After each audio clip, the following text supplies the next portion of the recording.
Emmanuel Bichet, bonsoir. Vous êtes dans le public. Merci d'être avec nous. Vous êtes vice-directeur ad intérim de la direction des affaires européennes au DFAE, au département des affaires étrangères.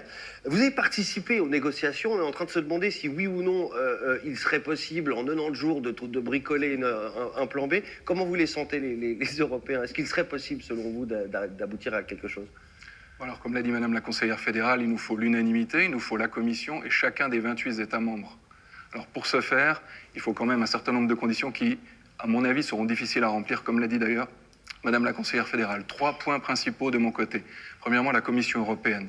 À l'égard des États tiers, elle est claire. Si on veut participer à une composante de l'Union européenne, comme par exemple Schengen, on peut le faire, mais on doit reprendre l'ensemble des règles. D'ailleurs, c'est ce qu'a dit régulièrement, je dirais même à marteler l'Union européenne au Royaume-Uni pendant les négociations du Brexit.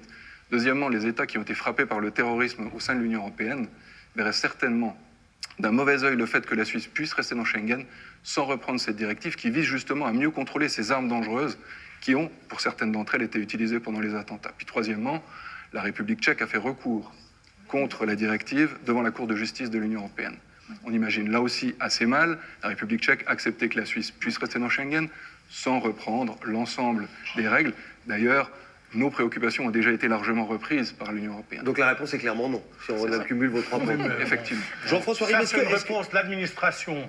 Je crois que les décisions elles sont prises au niveau politique. C'est d'ailleurs un des problèmes qu'on a dans l'Union européenne, c'est que ce n'est pas le Parlement européen qui prend les décisions, mais c'est la Commission européenne. Alors elle va changer. Maintenant, on verra ce qui va se passer.